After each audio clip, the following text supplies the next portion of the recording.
Well, the World Series is going on in Major League Baseball 2024. But I want to take you back 100 years ago to the 1924 World Series between the Washington Senators and the New York Giants, and specifically to a player by the name of Hank Gowdy. Now, there are a number of reasons to like Hank Gowdy. He was the first Major League Baseball player to enlist in service for World War I, and he was the only Major League Baseball player to have served in both World War I and World War II. Now, in the 1924 World Series, Hank Gowdy was the catcher for the New York Giants. But he had already made his mark in World Series play 10 years earlier as a member of the Boston Braves, helping to lead them to that particular championship. In the 1914 World Series, Gowdy had hit .545, and he also hit the only home run of that fall classic.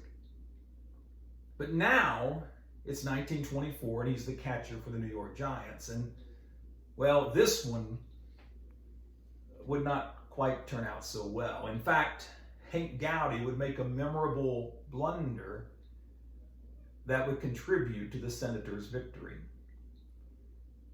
Here's what happened. It was Game 7 of the 1924 World Series, bottom of the 12th inning, and the game is tied 3-3. The Washington Senators are coming to bat.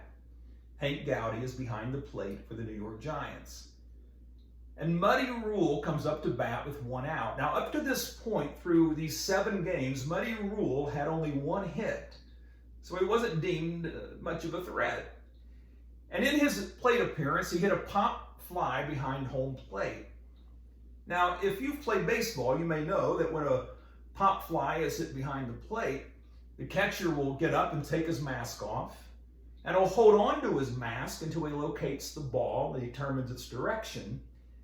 And once he knows the direction of the pop-up, only then will he discard his mask. And he'll toss his mask in the opposite direction so as not to trip on the mask that's lying on the ground while he's looking up into the air. Well, that's where Hank Gowdy made his blunder. For whatever reason, he dropped his mask too close to his body.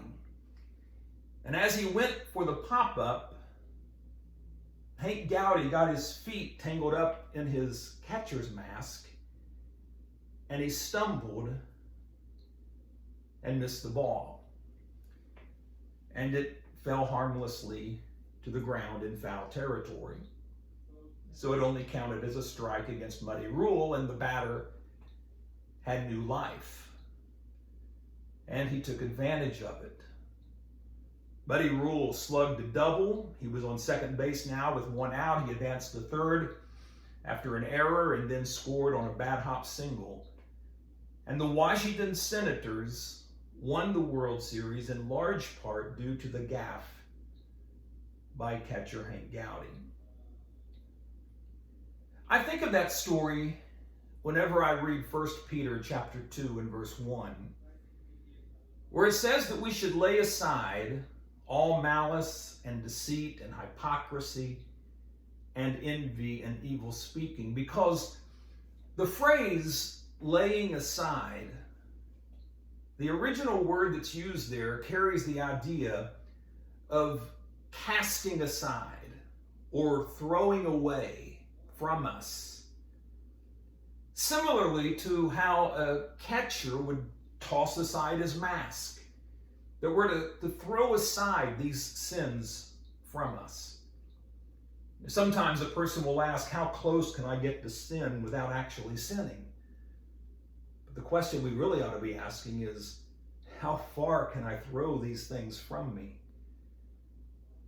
How far can I toss them away? Not how close can I get to them without sinning. And that's the idea of 1 Peter 2:1. We're to toss these things far from us so that we don't get entangled in them again.